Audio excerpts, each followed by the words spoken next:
is probably the best. For him, of course, not probably, definitely, his left foot is incredible. But watch his contributions to the right foot today. That's what I want to highlight. The time that he drove down. In fact, the commentators in the game mentioned a very interesting statistic. Watch Transit TV right now. I'm Tochku Michael. Keep watching Transit TV.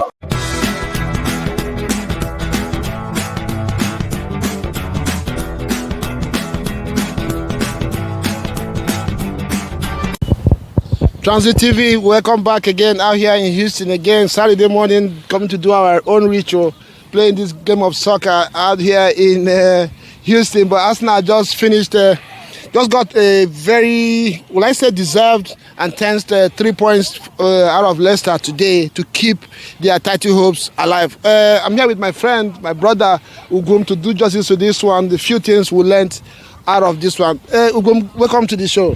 Oh, Reg, is great to be on Transit after a wonderful win by the Arsenal. Yes, there are so many talking points to this one. Let me ask you, how did you feel about this one, watching this game? What did you take out of this game today? I was very tensed when the game started, and even up to probably the 60th or 70th minute. But in spite of the tension, I could see that there was no shot at goal against Arsenal. The defense was stable. The team had the game under control with the way they passed the ball, possessed the ball, with the territorial advantage that they played with. Initially, Leicester City played defensively.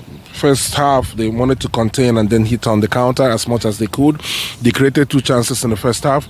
Second half was a different story. Arsenal upped the tempo and upped the intensity, and we were able to get 2 very good goals from a midfielder that's been much maligned since he came in. People have said he was useless, getting Merino when we should have gotten a striker. Yes, the striker argument It's for another day. is for another day. But the fact is that Merino came in and delivered 2 goals that any top striker would be proud of. Yeah, the thing is, there are so many things. So there are so many ways to look at this situation Arsenal is in now. I was watching that game just like you, and I was thinking there are so many ways to look at it. First of all, Arsenal need to get the wins. They can't drop any more points because of Liverpool's form. Secondly, they also have to manage their physical contributions to games, because now these players have to find a way to stay fit, which means they have to get their goals and manage the games in terms of energy that is exact. Then secondly, also the way Arteta is going to get these wins, because like looking at the team lineup, there was nothing on the bench going forward apart from Merino, who before the game people have said probably he could play in that position, and I think he had played there before for Arsenal with me one time. So I was, as the game was going on, I was looking at it and I could see, first of all, what impressed me was, if you look at the faces of these Arsenal players, you could see the resolve. That these players were not looking at, they were not mourning, they're not like thinking about the disaster. So, and I could see that, yes, they approached that game not trying to exert too much energy, but at the same time, find a way to win the game. And that they did today. And credit to Arteta. Like you said, the talk for not signing striker or signing striker is going to be for another day. Let's not go into that today. This is a situation that Arsenal put themselves in. But what I have liked so far in the last few days is the way Arteta has spoken and the way these players have reacted. And today, like you always say, if you put in the body of work, you always get the result. And that's what they did today. So let's look at individual players. For me, today, we'll get to Nwaneri, but Declan Rice, I've mentioned this player so many times, but I was watching him today, both defensively and attacking wise. He always looked at that player that was going to make something happen for Arsenal. I don't know how you saw his performance today. Yeah, he remains a steal for me at 115 million. The guy is worth his weight in gold. When you talk about someone that gets around the pitch and takes responsibility, plays like a man, plays like a leader, he's there all the time trying to make something happen. Yeah, Declan Rice is just amazing. He played really well today. If I may talk about a few other players, or maybe you want to mention them. Yeah, but Declan Rice was incredible, yes. Yeah, let's talk about Ethan Nwaneri. And, it's very easy to be basic. He's a fantastic talent. Are there things that he did in this game today that you want to, point out? Yes. One was we know his left foot is probably the best. For him, of course, not probably, definitely, his left foot is incredible. But watch his contributions to the right foot today. That's what I want to highlight. The time that he drove down. In fact, the commentators in the game mentioned a very interesting statistic that Arsenal, 40% of the Arsenal attacks were coming from the left side, but all 6 crosses came from the right, and all came from Ethan Nwaneri. And you could see that most times he would drive with his left, but today he drove with his right, got to the byline, and actually pulled in with his right two times. And he had a wicked shot that hit the bar with the right foot as well in the second half. Yeah, for me, Ethan, what I really loved about him today, I watched him, like you said, we already know what he can do with his left foot. We know what he can do when he drives. But what was important to me about Ethan Nwaneri was his decision making. Because, as a young player, he can get caught up with trying to be flamboyant. But the timing of his passes, the decisions that he made, there was one in the 18-yard box that the ordinary thing to do would have been to give to the nearest player. But somehow, he was smart enough to release that pass to David Raya, who was far away from the action, and it was difficult for Leicester to close down, and Arsenal was able to play out from the back. So when I watched the guy, him and Lewis Kelly, it's not just what they do with their feet, but their brain as well. The way they understand the picture and decide who to give the ball to is what has really stood out for me in that one. And then let's talk about Mikel Arteta. I know this guy has been a man that everybody has complained about. I don't know, what did he pick up from this game today that he did that is kind of stood out for you? Before I mention I talk about Mikel Arteta, you mentioned Lewis Kelly, who I think a single play by him today saved this game, and we were able to score 2. There was a cross that just a touch of his foot. Without him, the Cordova Reed scores that goal, and it becomes a different matter altogether. But he made that save, caused the corner, and then we built on that and we were able to win. Mikel Arteta, my goodness, a coach I trust, a coach I love, a coach I believe in.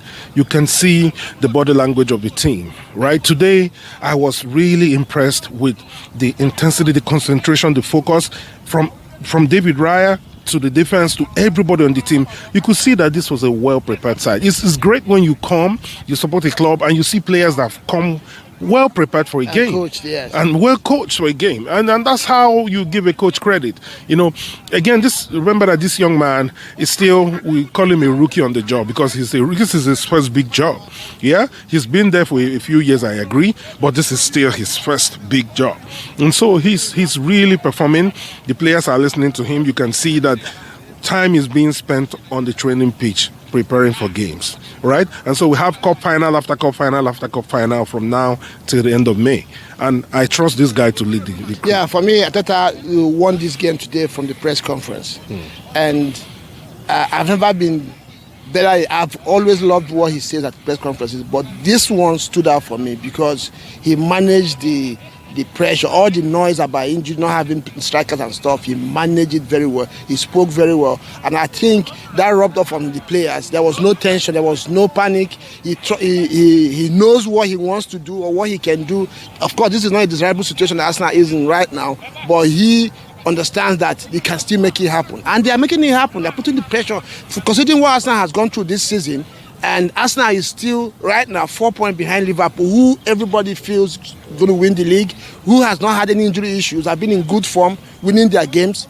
And for Arsenal to be just 4 points behind them, I think Arteta deserves some credit. And the lineup today, of course, Raheem Sterling was a disappointment. To bring in Merino, and he gets the 2 goals. Normally, the coach takes the credit.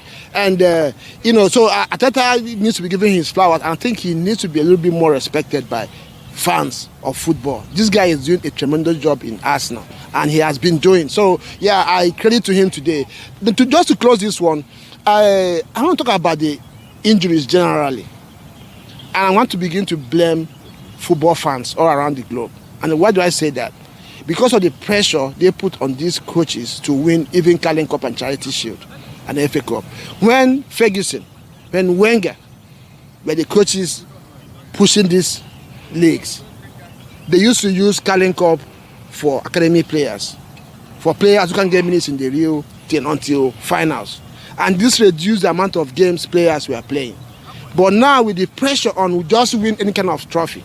Every players now play more games, 65 games a season, and this is what we are getting injuries. I think we need to go back to where we used to use Carling Cup and even the beginning of FA Cup to give this player. You can imagine if Ethan Nwaneri and Lewis Kelly, if they were not getting minutes before now, do you think they would have been performing? I don't think so. So fans need to understand that football, these guys are human beings. I heard Pep just talking about it, that these players are playing too many games. How about not playing them in Carling Cup competitions until semi-finals and save them 3, 4, 5 games here and there and keep their body for the long run? I don't know what you think about that perspective. Well, I think it's a collective responsibility. I won't blame the fans 100%.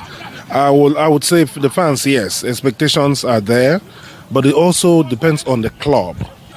The club should have your policy. If you have an academy, you should find a way to create a pathway for the boys from the academy to get first team action. And like when Wenger used to do it, he would drop points. There will be drop points. There will be losses here and there, but players will emerge from that, right? And ultimately, those same fans that were blaming you will still blame you for not giving the academy players a chance. So you might as well give the academy players a chance, right? And even if they lose, at the end of the day, you're bringing materials up for your first and team. saving the physical ability for the So for the it's just team. to have the courage as a coach and as a club, right, to take that risk. It's a calculated one.